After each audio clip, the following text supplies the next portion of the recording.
آزاد کشمیر کا عام شہری جو ہمارے ساتھ بھی رابطے میں وہ ہم سے پوچھ رہا ہے. انہوں نے یہ کہا تھا کہ مہینے کا راشن ڈلوا لیں. اب وہ تو جو عام شہری ہے, جو مزدور دار طبقہ ہے, وہ تو ویسے بھی نہیں کر سکتا تھا. 1.5 ماہ ہو گیا, اب وہاں پہ کیا حالات ہوں گے اس وقت؟ یہ جو بند کا مطلب بند, 1 مہینے کا راشن جمع کر لیں, ٹھیک ہے, اب ہم دیکھیں گے, یا پھر تو 33 نوٹ کو حالہ ہم ڈیسائیڈ کریں گے. یہ ان کے اپنے نعرے ہیں, آن ریکارڈ موجود ہیں. اب مجھے یہ بتائیے کہ جن لوگوں کا نقصان ہوا ہے, آپ اٹھا کے اسٹیٹمنٹ دیکھ لیے, آپ کے سیاسی لیڈر آپ کے اور باقی لوگ جو ہیں پاکستان فیڈرل گورنمنٹ کے لیڈرز آپ کی منتیں کر رہے ہیں کہ آپ اس طرف مت جائیں. ظاہر ہے سب کو پتا ہے کہ جب کلیش ہوتا ہے اسٹیٹ کے درمیان اور عام لوگوں کے درمیان, نقصان ہوتا ہے دونوں طرف. یہ بار بار کال دے کے احتجاج لانگ مارچ کیوں مؤخر کر رہے ہیں, کیا وجہ ہے اس کی اصل؟ یہ دیکھیے, یہی تو بات ہے کہ انہوں نے جو اپنا پلان تیار کیا ہوا تھا, سیدھی سی بات ہے, کالا دام ایکشن کمیٹی کے آلٹرنیٹیوز کچھ ایسے ایجنڈاز تھے جو وہ اچیو کرنا چاہتے تھے. اتنے عام طریقے سے یہ جا کے بیٹھنا نہیں چاہتے تھے. ان کا یہی تھا کہ بہت زیادہ کلیش ریاست کی طرف سے آئے اور عام آدمی جو ہے آمنے سامنے کھڑے ہو جائیں, انسانی جانوں کا ضیاع ہو, جو کہ اس چیز میں کسی حد تک وہ کامیاب ہوئے. پر سیاست نے جس طرح سے تحمل اور برداشت کے ساتھ یہ تمام ٹائم گزارا ہے, میں یہ سمجھتی ہوں کہ جو وہ اچیو کرنا چاہ رہے تھے اس تک وہ پہنچ بھی نہیں سکے. احتجاج مؤخر کرنے کے بعد ان کی طرف سے ایک اعلامیہ جاری ہوا ہے جس میں انہوں نے یہ کہا ہے کہ فیلڈ مارشل نے اپنا نمائندہ بھیجا ہے قمر رضا, اور انہوں نے ہمیں مذاکرات کی پیشکش کی ہے. تو آپ کی اس سارے معاملے پہ آپ کی کیا معلومات ہیں؟ دیکھیے جی, سب سے پہلی بات یہ ہے کہ چاہے وہ فیلڈ مارشل عاصم منیر صاحب ہوں, ان کا ایک بہت مضبوط بڑا ادارہ ہے, چاہے وہ پرائم منسٹر آف شہباز شریف صاحب ہوں, ان کا بھی ایک اپنا انداز ہے کام کرنے کا. تو میرا نہیں خیال ہے کہ اس وقت جو ہم کہہ سکتے ہیں کہ وہ نمائندہ کسی تھرڈ پارٹی کو مقرر کریں گے, ان کو ضرورت نہیں ہے اس چیز کی. اور اس لیے کہ ان کے ادارے کے اپنے طور طریقے ہوتے ہیں, جو کہ عام بندہ جو ہے وہ اگر یہ سوچنا شروع کر دے کہ ہمارے جو فیلڈ مارشل صاحب ہیں اور شہباز شریف صاحب ہیں, اس وقت ان کی دیکھیے مصروفیت جو ہے وہ انٹرنیشنلی اس طرح کی سچویشن چل رہی ہے کہ جہاں پر ان کو وہاں پر فوکس ہونا چاہیے تھا, اور ہیں وہ فوکسڈ اس وقت, کیونکہ اس وقت پاکستان کی نام سالمیت سب کی بات ہے. مگر آپ یہ دیکھیے کہ اس اہم موقع کے اوپر پاکستان کے تمام یونٹس میں کون جنگ چاہ رہا ہے, کون بدامنی چاہ رہا ہے, کون انتشار چاہ رہا ہے. یہ بہت واضح بات ہے کہ بھئی ہمارے فیلڈ مارشل کے پاس اتنا ٹائم نہیں ہے زندگی میں. آپ ان کو ایکسٹرنل ایشوز کے ساتھ ڈیل کرنے دیجیے. انٹرنلی جو آپ کے مسئلے مسائل تھے جو کہ ایڈمنسٹریٹو, یہ وہ تو حکومتیں کرتی ہیں. آپ کے یہ ایڈمنسٹریٹو ایشوز تھے, آپ کی بہت ساری چیزیں تھیں, آپ لوگوں نے پھر وہی کام کیا. آپ نے بنیادی حقوق کی جو باتیں کرنی تھی, آپ نے اس کو آپ نے آئینی ڈھانچے کی جنگ بنا کے اس وقت پاکستان کو نقصان پہنچایا. سیدھی سی بات ہے. مذاکرات کے اب تک کتنے امکانات باقی ہیں؟ بار بار تو ان کو کہا گیا ہے, پھر انہوں نے کل اعلامیہ جاری کیا جو کہ مکمل جھوٹ ہے, لیکن اب تک کتنے امکان ان کے پاس باقی ہیں کہ مذاکرات ہو جائیں, کہ شاید کچھ معاملہ حل ہو جائے؟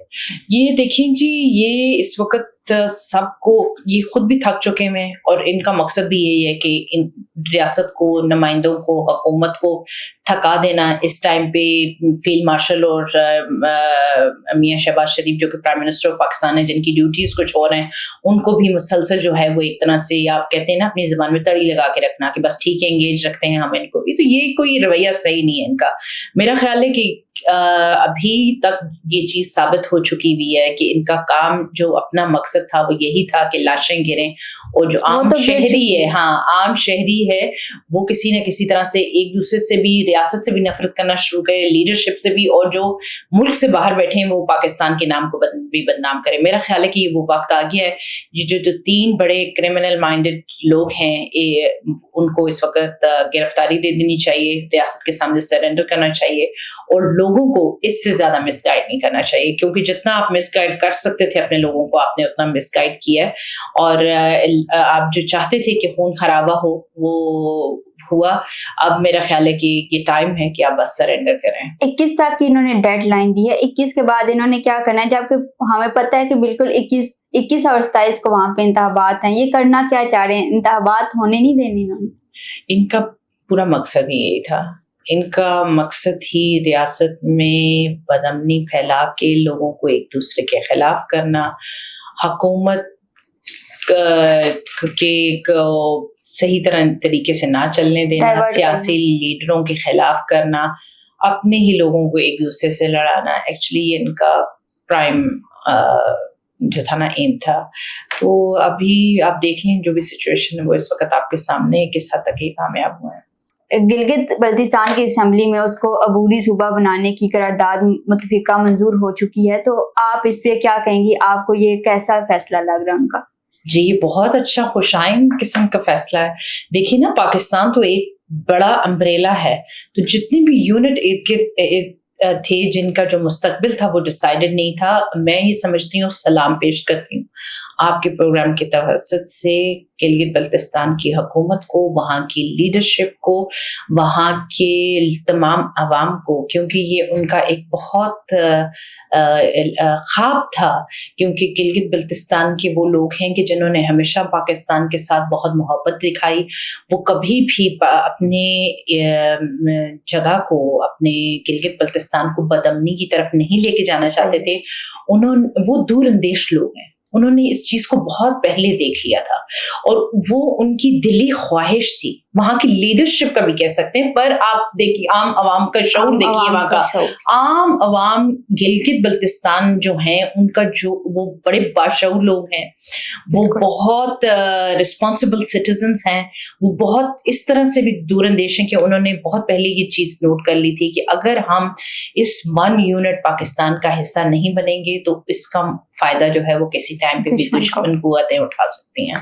اس سارے معاملے پہ بلاول بھٹو نے بھی بات کی اور انہوں نے آزاد کشمیر کے حوالے سے بات کی ہے, تو آپ کو کیا لگتا ہے کہ ایسا ہونا چاہیے؟ بلاول بھٹو صاحب ظاہر ہے ان کی ابھی حکومت ہے گلگت بلتستان میں پیپلز پارٹی کی, اور پیپلز پارٹی جو ہے وہ ماضی میں بھی جو ہے وہ گلگت بلتستان کے حوالے سے کافی انیشیٹو لے چکی ہوئی ہے.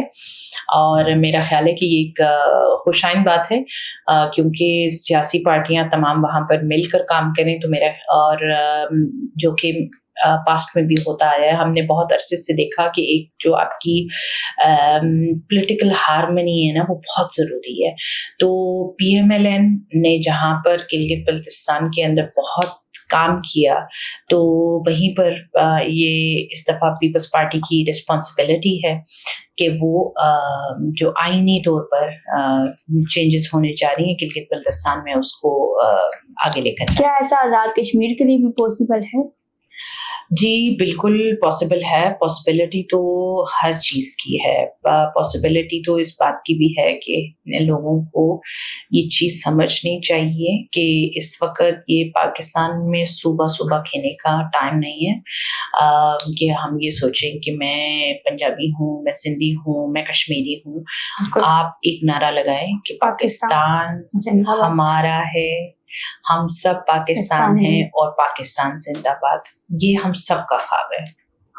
سو ناظرین, یہ تھی ماریہ اقبال ترانے کی گفتگو جو آپ نے سنی. یہ شو آپ کو کیسا لگا کمنٹ سیکشن میں لازم بتائیے گا. اپنا بہت سا خیال رکھیے گا. اللہ حافظ.